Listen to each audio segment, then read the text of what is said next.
and I've heard this, I've had clients actually say this to me, that like sex is like pizza. Like even the shitty pizza is still pizza. It still tastes good. You still enjoy it. Women don't really feel like that. Like women would rather not have sex than have sex that's really boring or not great.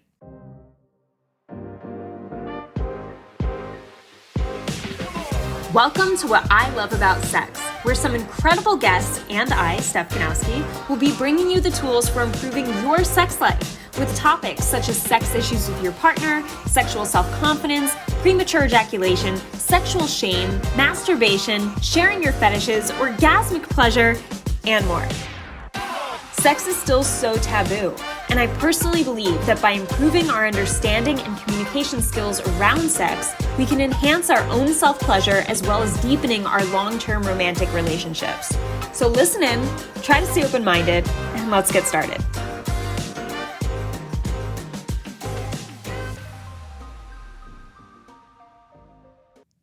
Hey guys, welcome back to another episode on the What I Love About Sex podcast.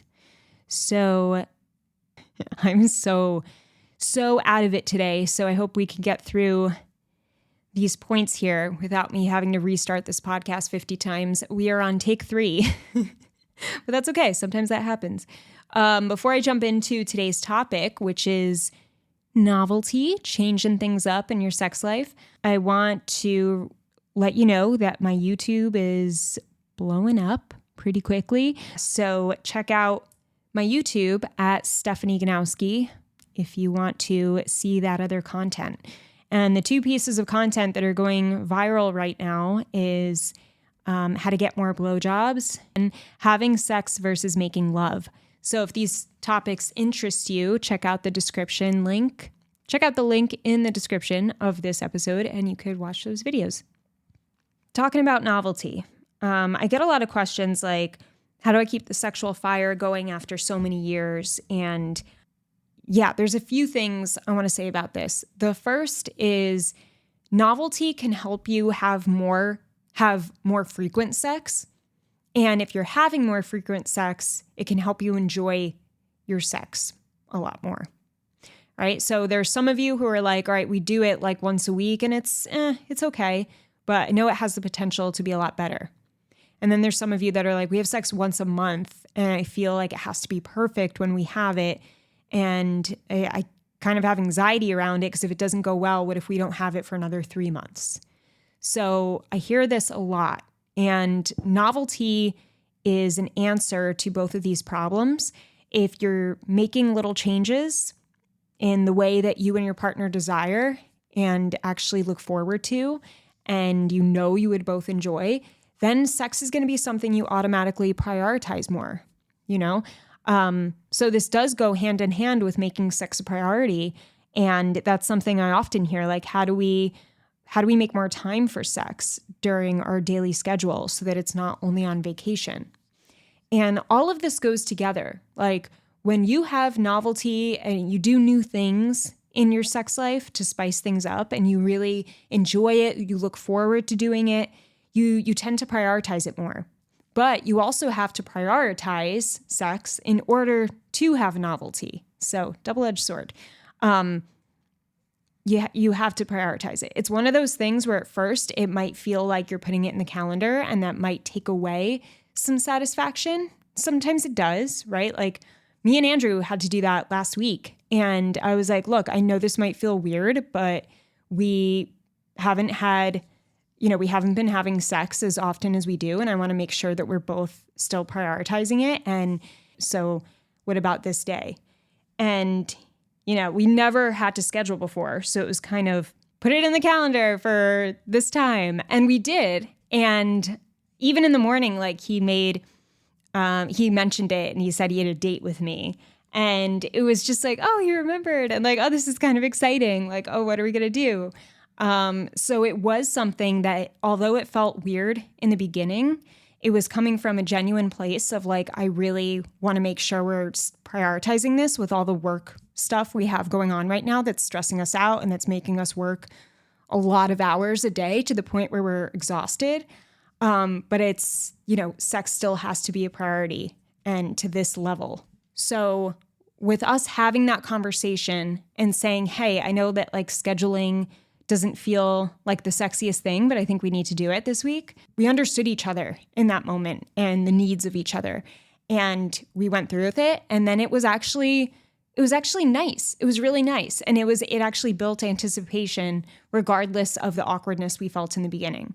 So don't feel like just because you have to put it in the schedule that it has to be weird and it's going to be this awkward thing or it's going to crush the desire. It doesn't have to. It doesn't have to. And in order to make that less likely to crush your desire, introduce novelty. Like bring something out that you normally don't play with, right? Like bring out a certain toy. Maybe leave it on the bed and know that you're going to use it later together, right? Or maybe tell your partner like, oh my God, I want to do this tonight, okay? And it kind of sparks that interest. Or asking your partner like, babe, how do you want to, is there anything you want to do tonight that would make it extra fun or extra relaxing? What would you like? Leave it up to your partner.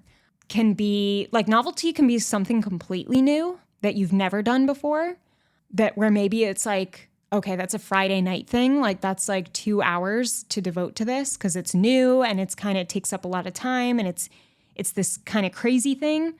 Or a novelty can mean doing something or playing with something that you don't normally, but you're kind of bringing it in after like a year or years of doing or trying or playing with. So it feels like a bit new. And novelty can also mean doing something that you typically do, but you're just switching it up a tiny bit. And this is the easiest way to get into novelty. Like for instance, if she usually like gives you head a certain way and you tell her, hey, babe, why don't you try doing this? Why don't you use your hand like this while you suck it? And it just like comes out of the blue, like you've never asked her to do that, but it's easy enough. And then she does it. That's new. You're trying something new. You're having a new experience together. That's novelty. It doesn't take much effort, right? It's just something that she's doing. She's giving you a blowjob anyway, because maybe she usually does that during foreplay, and she's just adding her hand and doing something a little different. So it doesn't have to take more time. It doesn't have to take more energy. It doesn't have to be daunting to introduce novelty. It's just little pieces of newness, like a little shift, a little change. Hey, let's try this. Hey, let's try this.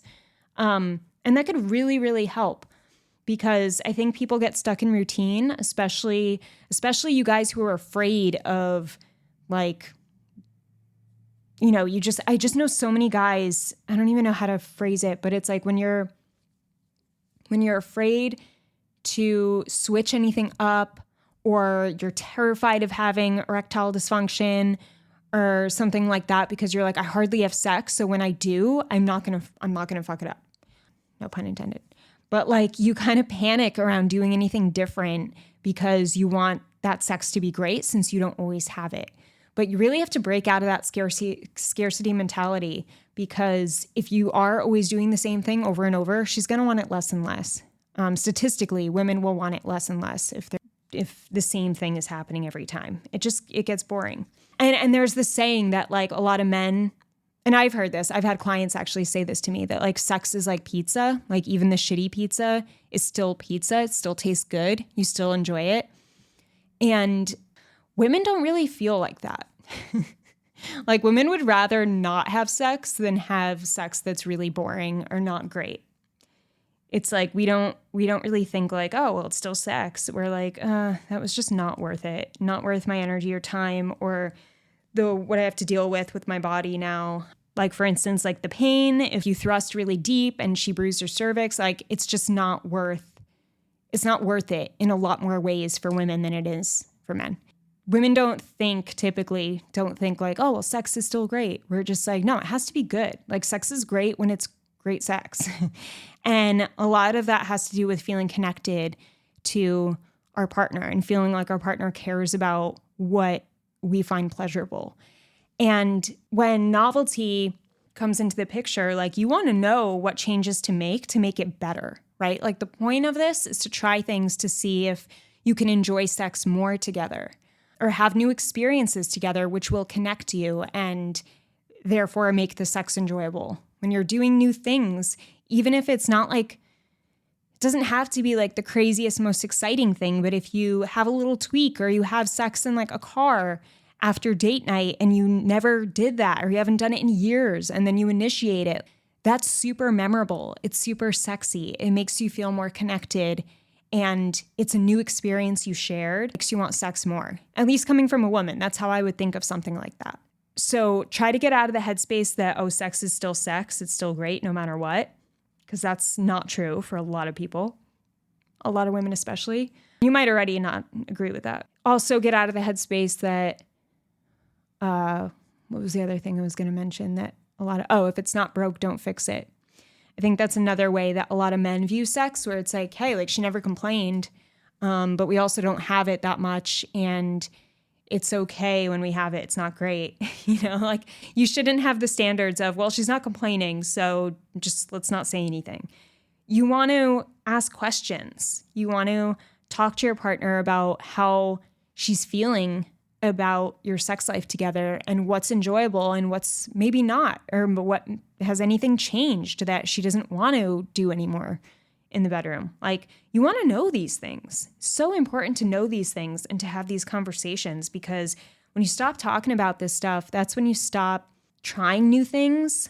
That's when you stop prioritizing sex, because it becomes this awkward thing that you're not so certain about. Then more anxiety comes into the mix. Then you're wondering if she's actually orgasming, and you get so distant and far off from like actually being connected to her and understanding her body when you don't talk to her. You just feel distant. You feel like you don't really know her, what she wants. So you just have sex and then it's kind of awkward after. You don't really talk about it and you just hope it happens again soon. So many people are in that situation and it's just not, it's not fun. It's not pleasurable. It's not fun. It's not satisfying to view sex or experience sex that way. Like you want to be able to talk about it whenever and to just make a random joke about something you did and laugh together about it and just have that space to talk about it, to try new things, to implement those things and talk about it some more. When you do that, you tend to prioritize it because you realize how much it can strengthen your relationship. And that's important to keep strengthening your relationship. So even if it does feel awkward to introduce something new, or even if it does feel awkward scheduling sex, if you've never done it, I know for me, I just shared with you, it was awkward to like have to do that and feel like, oh my God, are we this old where we have to do this? Or are we this, like, are we not into each other enough that we have to do this? Like, trust me, a lot of thoughts flooded my head before I told Andrew that we have to schedule our sex the other week. Like, I still get these thoughts too, even though I know it's important to talk about this stuff. So I'm still a human with the same thoughts and, insecurities that pop in and feeling awkward or tense introducing certain topics. But I know that on the other end, it's going to feel so much better. I will most likely have sex at the way that I want it or when I want it. And he's going to understand where I'm coming from. And then we're both going to prioritize it when we feel the need to. So it's okay. It's okay to have a really busy schedule and to go even a few weeks. If you go a few weeks without sex, don't panic. Don't freak out. Don't feel like, oh my God, this is so bad. No, like I have clients all the time. I have a couple clients who have really healthy sex relationships with their partner in terms of frequency. Like they will fuck like 4 to 5 times a week.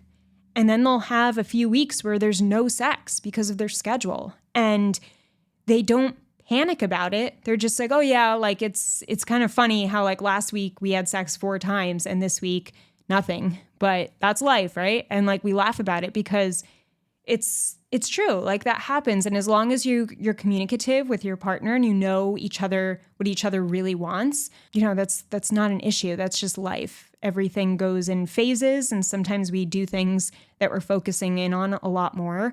And other times it's something else.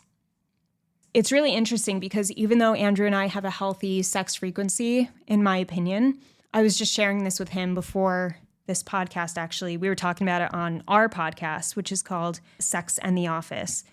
I was sharing with him how I sometimes feel like a pressure to have sex a lot, being a sexologist. And I told him it's kind of like peer pressure because I have all these people who are like, oh, you probably have sex all the time and it's probably amazing all the time. And oh man, like your boyfriend's the luckiest guy because you love giving blowjobs and this and that. And then it gets in my head to the point where I'm like, like if Andrew doesn't want to have sex with me, or he's just like, he's not in the mood, then I'll be like, you should be in the mood. I'm a sexologist and I love giving head. It's kind of like this, this whirlwind of thoughts that comes from what I hear on a daily basis over and over again and the expectations people have about my life. And I told Andrew that I caught myself the other night being like kind of bitter about us not having sex. And then in my head, I was like, well, I wouldn't really want it anyway right now, but I feel like we should be having it. And then I was like, whoa, what the fuck was that thought? Like I'm not even in the mood and I don't even want it. And there's a part of me that's mad that we're not having it. Meanwhile, we're perfectly happy, like making jokes and cuddling together in bed. Like it was so, I just knew it was coming from that external pressure, right? It's how I interpret it.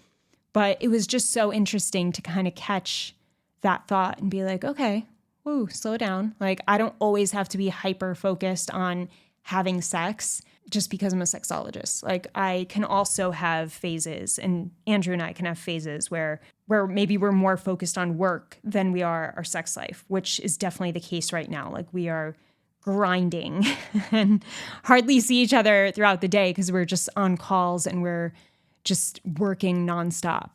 So yeah, it's just not the phase where it's like flirty and fun and adventure. This month has been a very getting our hands dirty, getting shit done. So that's how you have to look at it. It's like, is this a time in my life where I really need to focus on sex and nurturing that part of the relationship? Or is it okay that it's not as frequent as usual? Like, can we be okay with that? And if I don't feel okay with that, can I talk to my partner about it until I feel okay with that? Because as long as you're talking and you're understanding each other and understanding where you're both at, and that you're showing desire for each other in different ways on a consistent basis, then you're fine. And I think that's another really important point to make novelty easier for introducing is to keep the desire in your communication. Keep that going, always. You need to keep dating each other. You need to feel like there's some sort of sexy energy in the air between the two of you.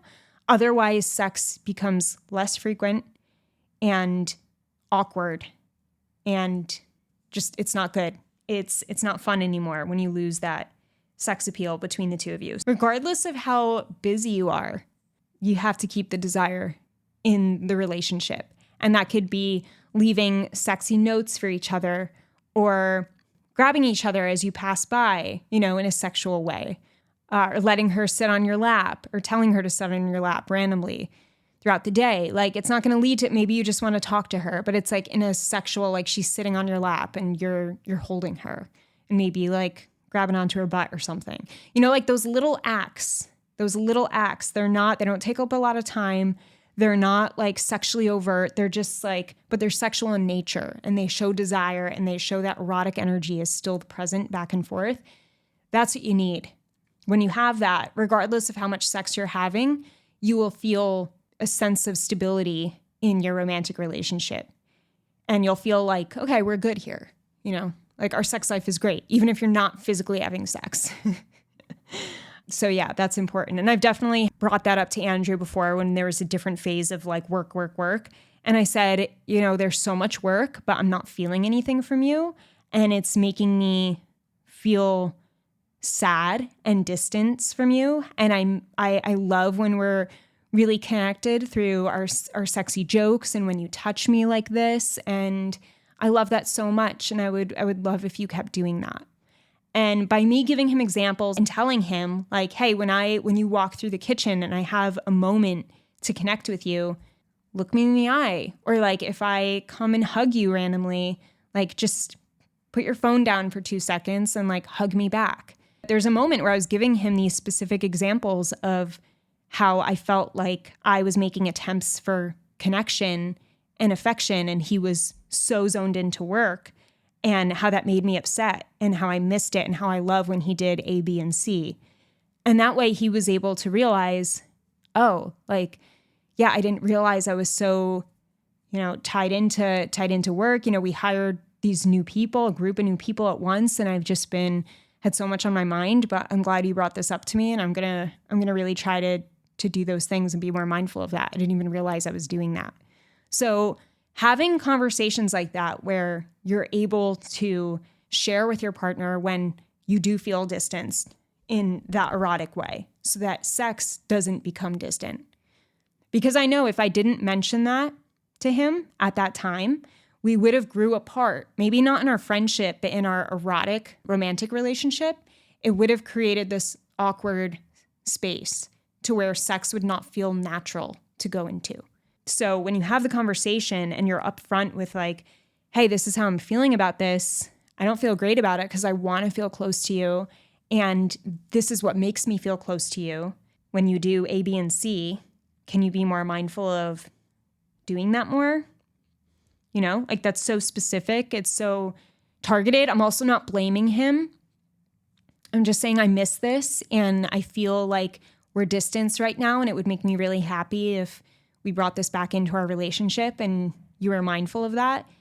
So no one's attacking anyone. It's just, hey, here's how I'm feeling. And I would love if you did blah, blah, blah.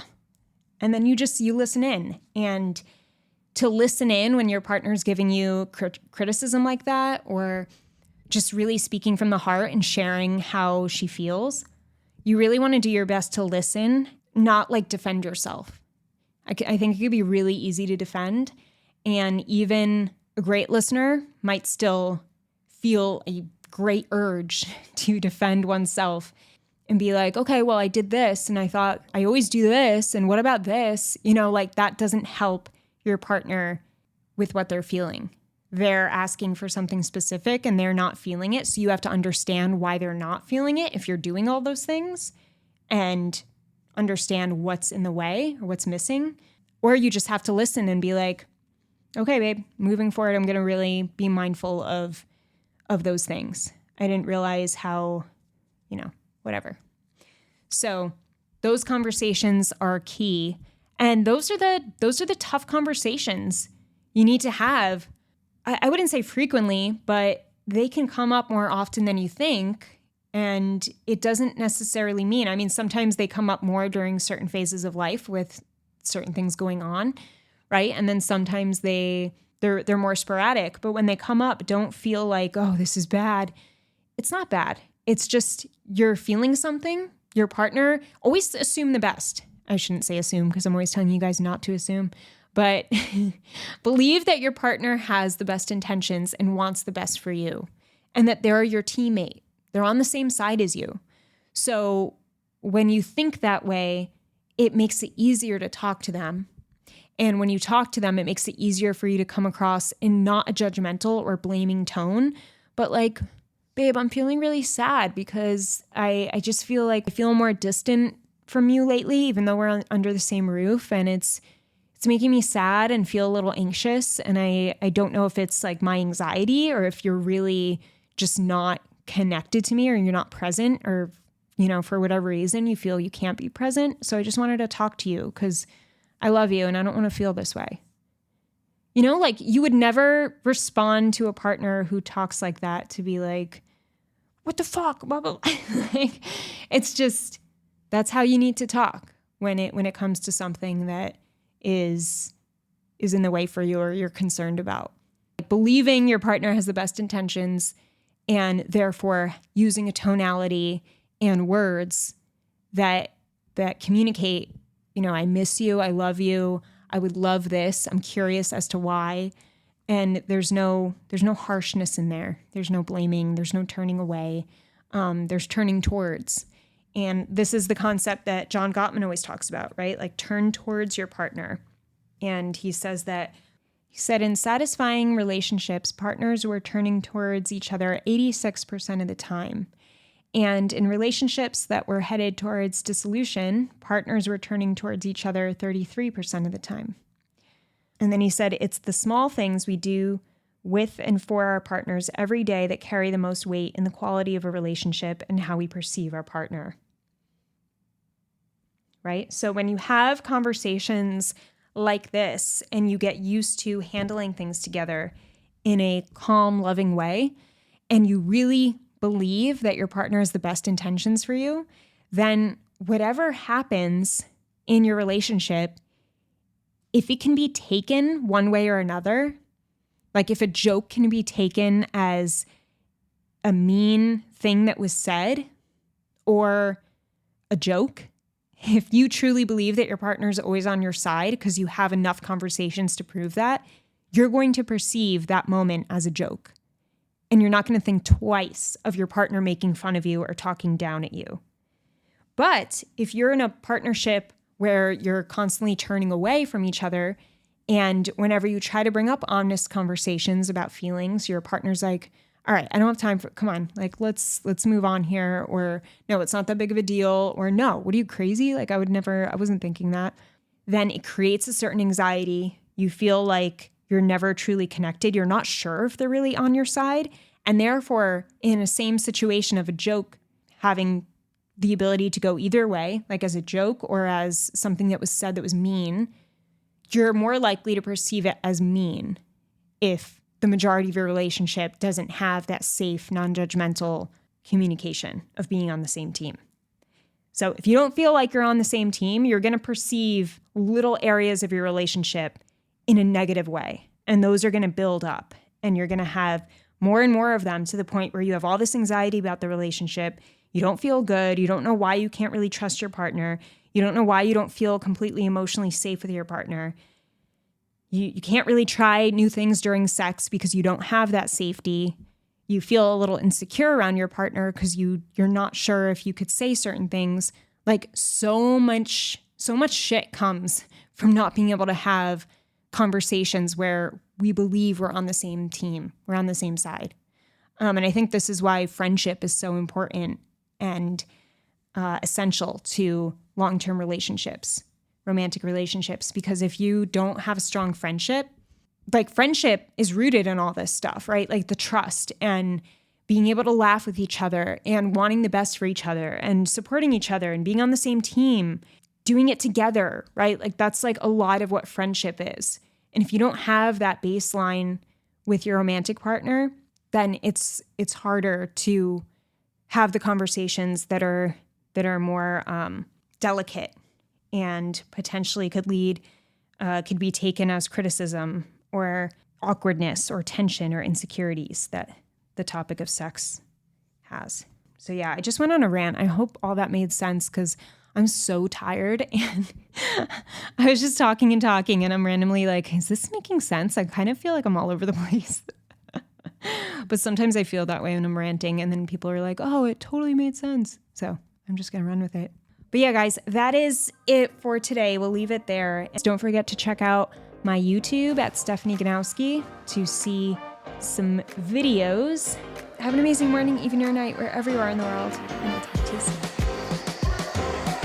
I hope this episode helped you. If it did, I would love for you to leave me an iTunes review. It would mean the world to me. You can also screenshot your favorite episodes and tag me on Instagram at Steph Ganowski. And before I go, remember, your sex life is as good as you make it out to be. Until next time.